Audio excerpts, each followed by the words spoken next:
नमस्कार, स्वागत है आप सभी का मेरे एचएस भारद्वाज यूट्यूब चैनल पर। मैं हरिओम शर्मा आज आपको संतान सप्तमी व्रत के बारे में जानकारी दे रहा हूं।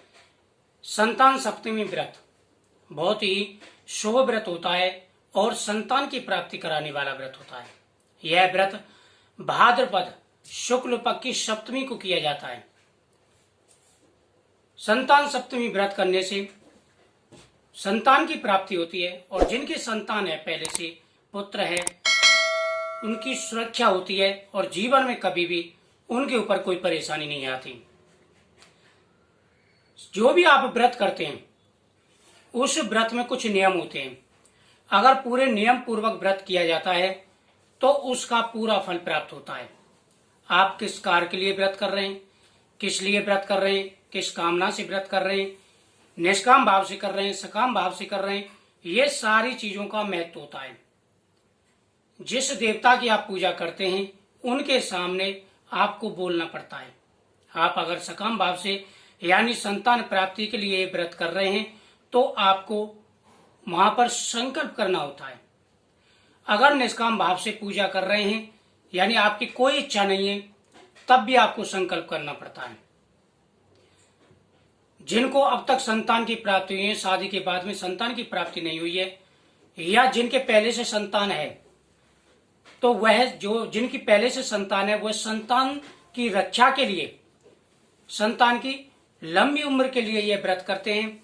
और जिनको संतान की प्राप्ति नहीं हुई है वह संतान प्राप्ति के लिए संकल्प करते हैं। सुबह स्नान आदि करें, स्नान आदि करके और भगवान के सामने संकल्प करें कि आज मैं संतान सप्तमी व्रत करूंगी या करूंगा।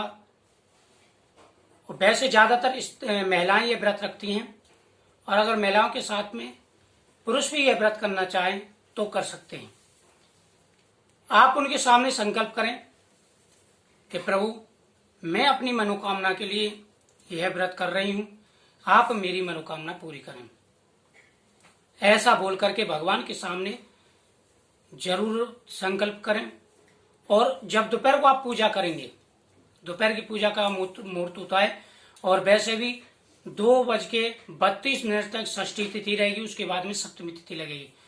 दोपहर की पूजा का मुहूर्त है और दोपहर को आप जब एक चौकी पर भगवान गणेश, माता पार्वती, भगवान शिव की प्रतिमा स्थापित करें।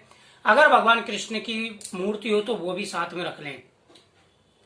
इसमें भगवान शिव के पूरे परिवार की पूजा की जाती है और भगवान कृष्ण और जामवती शाम आदि की यानी भगवान कृष्ण के परिवार की भी पूजा की जाती है संतान रक्षा के लिए।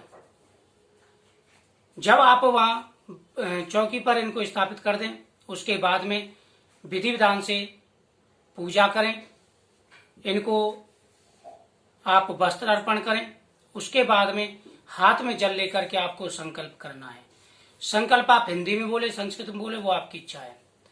हिंदी में आप संकल्प बोलें अपनी मनोकामना के लिए। उसके बाद में कथा सुने। कथा का मैंने वीडियो पहले डाल दिया है, आपको लिंक डिस्क्रिप्शन बॉक्स में मिल जाएगा, वहां जाकर के पूरी कथा का श्रवण करें। ये बहुत ही अच्छा व्रत होता है। इस व्रत के करने से इंसान की हर मनोकामना पूरी हो जाती है। जिस दिन आप व्रत रखेंगे उस दिन के कुछ नियम होते हैं। जिस दिन आप व्रत रखें उस दिन आपको ब्रह्मचर्य का पालन करना होता है, झूठ नहीं बोलना होता है। यानी आप कोई भी व्रत कर रहे हैं तो भूल से भी आपको झूठ नहीं बोलना होता है। अल्प आहार करना होता है। इस व्रत में आप जो है पूरे निष्ठा और श्रद्धा के साथ में ये व्रत करें। सुबह के समय पूजा करें, शाम को भगवान की पूजा करें, आरती करें और उनके सामने चौमुखी दीपक जरूर जलाएं। माता पार्वती और भगवान शिव के बीच में चौमुखी दीपक आटे का बना करके अपने हाथ से जरूर जलाएं। इसका बड़ा महत्व होता है।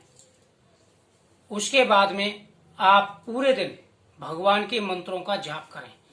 ओम नमः शिवाय मंत्र का आप जाप करते रहें। यह बहुत ही शुभ होता है और आपका ध्यान इधर उधर नहीं जाएगा।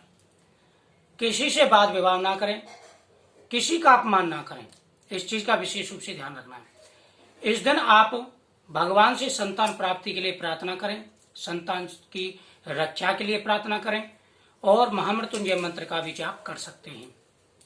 यह बहुत ही शुभ माना जाता है। इसके करने से हर व्याधि दूर हो जाती है।